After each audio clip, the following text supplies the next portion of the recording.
Let's mic news wrap. Let's mic news wrap में अब सुनते हैं दिन भर की अहम खबरें सिर्फ 10 मिनट में। सबसे पहले सुर्खियां। 80वें स्वतंत्रता दिवस पर लाल किले से पीएम मोदी का लगातार 13वीं बार संबोधन, दोहराया विकसित भारत का लक्ष्य। इंदिरा भवन में खड़गे ने फहराया तिरंगा, मोदी सरकार पर मौलिक अधिकारों की रक्षा में विफल रहने का आरोप। और जम्मू कश्मीर के किश्तवाड़ में सड़क से फिसलकर 200 फीट नीचे नदी में गिरी कार, 5 लोगों की हुई मौत। अब खबरें विस्तार से। देश भर में आज 80वां स्वतंत्रता दिवस हर्षोल्लास के साथ मनाया गया।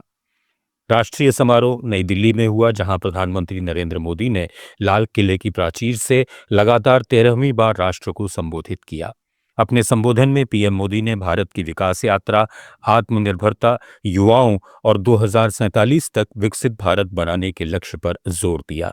उन्होंने दुनिया भर में संसाधनों के बढ़ते वेपनाइजेशन के बीच भारत को आत्मनिर्भर बनाने का आह्वान करते हुए अगले 5-7 साल के विकास के लिए सप्तधारा का रोड मैप देश के सामने रखा। सभी देशवासियों से कहूंगा, समय हमारा है। मैं सभी देशवासियों से कहूंगा, समय हमारा है, अवसर हमारा है, संकल्प हमारा है। आइए सपनों को संकल्प बनाए, संकल्प को सामर्थ्य बनाए और सामर्थ्य को सफलता में बदल के रहे। आइए हर कदम को विकास का कदम बनाए, कदम से कदम मिलाए, मन से मन मिलाए, लक्ष्य से जुड़े रहे। एक दीप से जले दीप हजारों, आओ मिलकर विकसित भारत बनाए। इसी एक भावना के साथ इस मंगल पर्व पर आप सबको अनेक अनेक शुभकामनाएं। मेरे साथ बोलिए, भारत माता की, भारत माता की, भारत माता की। लाल किले के समारोह में कांग्रेस अध्यक्ष मल्लिकार्जुन खड़गे और नेता प्रतिपक्ष राहुल गांधी मौजूद नहीं रहे। कांग्रेस नेताओं के मुताबिक सीटिंग व्यवस्था और प्रोटोकॉल को लेकर असंतोष था, इसलिए उन्होंने कार्यक्रम से दूरी बनाए रखी। भाजपा ने इस फैसले की आलोचना करते हुए कहा कि ये लोकतंत्र और राष्ट्र के प्रतीकों का अनादर है। कांग्रेस ने जवाब दिया कि सत्ताधारी दल हर बात को अपमान का मुद्दा बना देता है। कांग्रेस नेता पवन खेड़ा ने कहा कि सत्ताधारी दल को हर बात में अपमान नजर आता है। जो लोग आजादी की लड़ाई या स्वतंत्रता आंदोलन में शामिल नहीं थे, उन्हें स्वतंत्रता दिवस समारोह में आमंत्रित नहीं किए जाने पर बुरा लगता है। हर चीज में उन्हें अपमान लगता है। जो स्वतंत्रता में नहीं आए, स्वतंत्रता के आंदोलन में नहीं आए, उन्हें स्वतंत्रता दिवस में कौन नहीं गया, उसको में अपमानित महसूस कर रहे हैं। कमाल है भाई। सर, इसके अलावा जब वंदे मातरम गाया जा रहा था, उस समय में कुछ व्यवधान हुआ, उसको लेकर सवाल खड़े। कोई व्यवधान नहीं हुआ। अक्टूबर 1937 में कलकत्ता के कांग्रेस अधिवेशन में तमाम बड़े नेता, उसमें गांधी जी थे, उसमें हमारे जयराम रमेश जी आपको और बताएंगे, बड़े नेता, सबने ये तय किया था कि ये वंदे मातरम कांग्रेस के फंक्शंस में गाया जाएगा, ये राष्ट्रीय गीत है। कांग्रेस अध्यक्ष मल्लिकार्जुन खड़गे ने नई दिल्ली में इंदिरा भवन पर राष्ट्रीय ध्वज फहराया। उन्होंने मोदी सरकार पर आरोप लगाया कि सरकार लोगों के मूलभूत अधिकारों की रक्षा करने में नाकाम रही है। एक काम भी आज के सरकार ने नहीं किया। आज के सरकार ने कोई राइट टू, किसी को हक नहीं दिया। खाने का हक हमने दिया, शिक्षण का हक हमने दिया, काम करने का हक हमने दिया। ये सारी चीजें हमने की, लेकिन फिर भी चंद लोगों को आदत है कि जो नहीं किए वो भी मैं किया, ऐसा बोलने का आदत है। ठीक है, उनका कौन सुनेंगे, इतिहास तो गवाह है, इतिहास में लिखा है और लोग भी जानते हैं कौन सा कानून कब बना, किनके लिए बना, कैसा बना, ये लोग भी जानते हैं।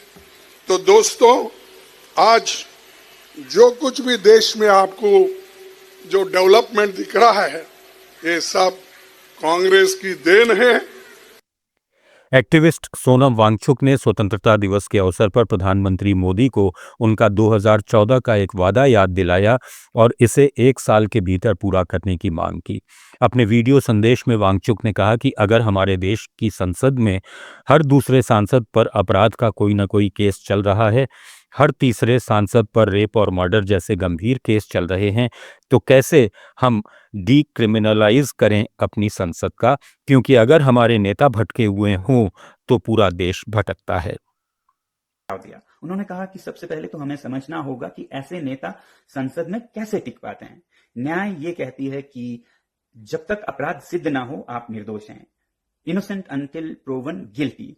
इसी सिद्धांत के आड़ में ऐसे नेता 5-10 साल अपना समय बिता लेते हैं, क्योंकि हमारे देश में न्याय मिले इसके लिए अगर देश में ऐसे अदालत हो जो बहुत जल्दी कार्यवाही करे, फास्ट ट्रैक कोर्ट जो कि 6 महीने से 1 साल के अंदर कौन अपराधी है कौन निर्दोष है फैसला कर ले, तो फिर अपराधी जेल जाएंगे।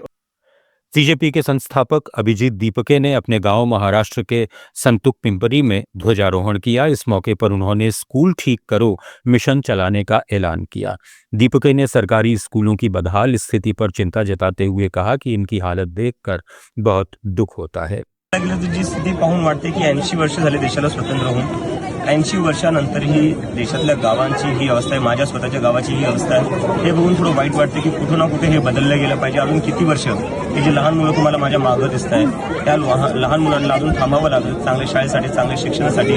कुठे ना कुठे या मुलांच्या ज्या शिक्षणाकडे ते दुर्लक्ष झालेलं आहे आणि 80 वर्ष ज्या देशाला स्वतंत्र होऊन जम्मू कश्मीर के किश्तवाड़ जिले के दच्छन इलाके में एक सड़क हादसे में कम से कम 5 लोगों की मौत हो गई। अधिकारियों के मुताबिक एक महिंद्रा स्कॉर्पियो सड़क से फिसलकर चिनाब नदी में जा गिरी।